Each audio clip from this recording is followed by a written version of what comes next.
Assalamualaikum warahmatullahi wabarakatuh. Salam sejahtera bagi kita semua. Kami dari kelompok 16 ingin mendemonstrasikan hasil produk kami, yaitu dashboard analitik layanan kesehatan. Sebelum memasuki demonstrasi, akan ada beberapa yang disampaikan, yaitu masalah-masalah yang akan kami angkat. Kepada Karani, dipersilakan. Di sini saya akan menjelaskan pertama masalah utama. Masalah utama yang sering dihadapi oleh rumah sakit adalah kurangnya pengelolaan dan analisis data. Biasanya hal ini berdampak pada operasional yang tidak efisien, kualitas layanan yang menurun, dan kesulitan dalam merencanakan kebutuhan sumber daya seperti tenaga medis dan fasilitas. Di sini kami tampilkan dua artikel yang mendukung terkait masalah tersebut. Dari masalah tadi, dapat kami tarik 3 solusi untuk mengatasi masalah tersebut. Yang pertama ada pengembangan dashboard analitik. Dashboard yang interaktif dibuat dengan Power BI itu untuk menampilkan data historik secara visual. Yang kedua ada pemanfaatan model prediksi. Dengan menggunakan model prediksi untuk memperkirakan tren di masa depan. Yang ketiga itu ada analisis kinerja layanan. Menyediakan laporan yang berbasis dashboard untuk mengevaluasi kinerja operasional seperti efisiensi tenaga kerja atau tingkat kepuasan pasien. Nah, dari solusi tadi kita dapat menarik manfaatnya. Yang pertama ada pengembangan dashboard analitik. Dashboard interaktif dikembangkan dengan Power BI menampilkan data secara historis. Ini dapat mempermudah manajemen dalam memahami kondisi operasional rumah sakit secara menyeluruh. Yang kedua itu ada pemanfaatan model prediksi. Model prediksi yang diterapkan untuk menganalisis data historis, memproyeksikan tren di masa depan, rumah sakit dapat mengantisipasi kebutuhan tenaga medis, fasilitas, dan layanan berdasarkan pola-pola yang teridentifikasi dari data. Yang terakhir itu analisis kinerja layanan. Laporan berbasis dashboard disediakan untuk mengevaluasi kinerja dashboard rumah sakit secara berkala dengan menganalisis indikator utama seperti waktu tunggu pasien dan tingkat kepuasan. Manajemen dapat mengidentifikasi area mana yang perlu untuk ditingkatkan. Selanjutnya akan dijelaskan oleh rekan saya. Berikut adalah tampilan utama dari dashboard yang telah kami buat. Oke. Kami membuat 3 halaman utama yang terdiri dari overview, satisfaction, dan correlation. Di sini saya akan menjelaskan dari halaman overview. Di dalam halaman ini, kami merangkum data layanan kesehatan dengan berbagai visualisasi seperti line chart, slicer, dan tabel dengan fokus pada yang pertama ada date of admission, yaitu menampilkan tren dari waktu ke waktu berdasarkan tanggal masuk pasien. Kemudian, yang kedua adalah duration of hospitalization, yang merupakan durasi rawat inap berdasarkan waktu ke waktu dengan penambahan prediksi pada periode yang akan datang.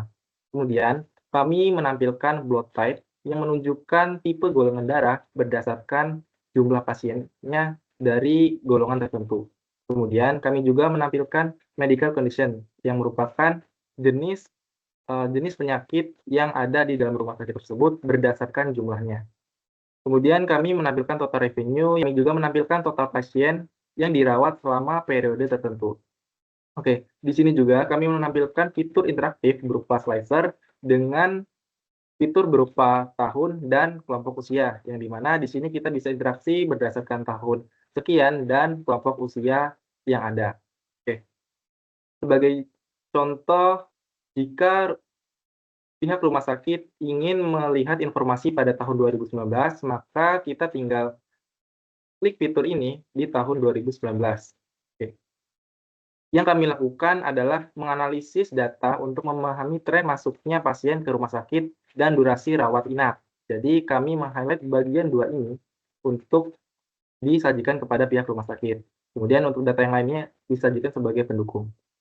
Oke, dari date of admission ini bisa dilihat bahwa terjadinya peningkatan ataupun tren peningkatan yang cukup signifikan sekali, yang dimana pada bulan Mei hingga Juni itu terjadi peningkatan yang cukup tinggi dengan bulan Oktober sebagai peningkatan yang paling tinggi.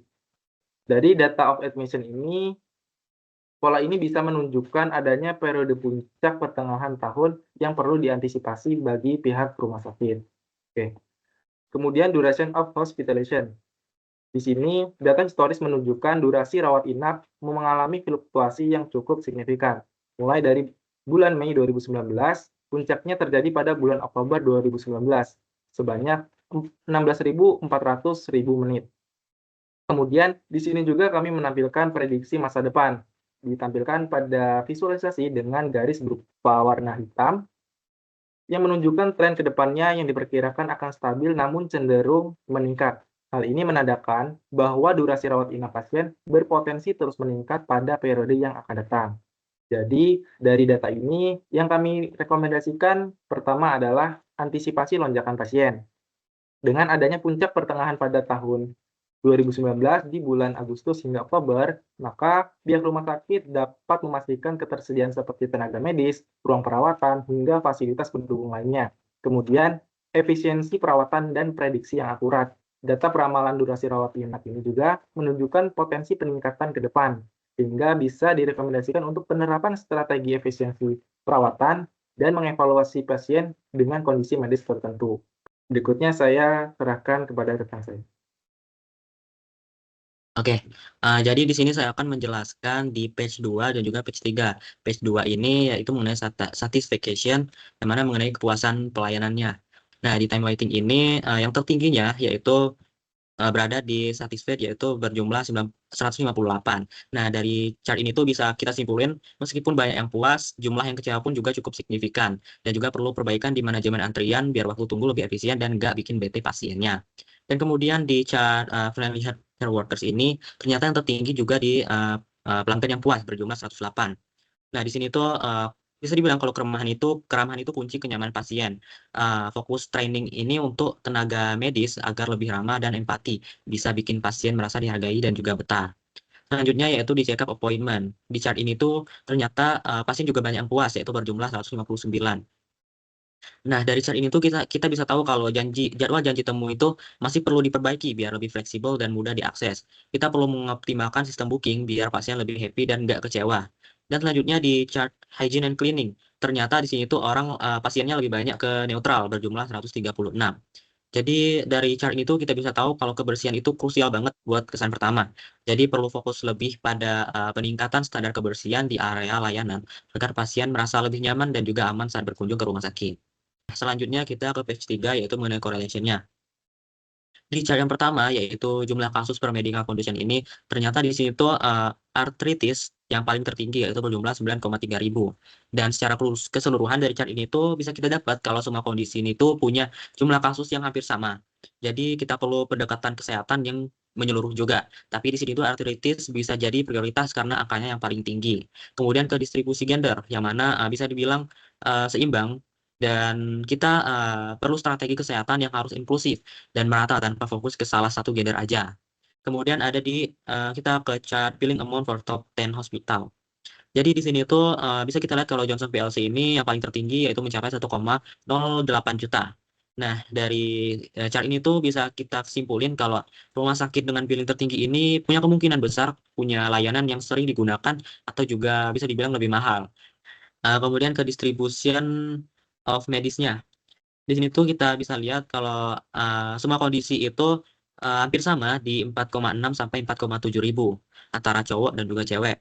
Dan kita bisa dapat kalau kondisi kesehatan ini itu nggak bergantung pada salah satu gender aja. Jadi upaya pencegahan dan pengobatan harus dilakukan secara merata buat semua orang. Nah, kemudian kita bisa masuk ke confusion matrix-nya.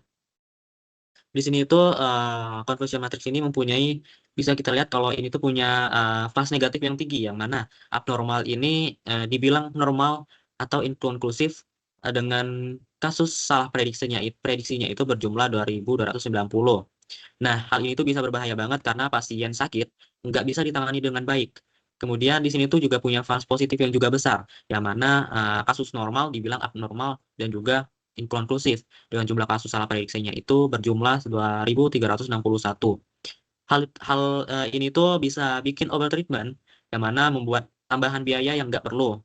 Dan kemudian secara keseluruhan akurasi modelnya itu rendah di semua kategori, yaitu normal, abnormal, dan juga inklusif. Jadi yang kita dapat dari model ini tuh, kita tuh butuh perbaikan serius terhadap untuk menghindari false negatif.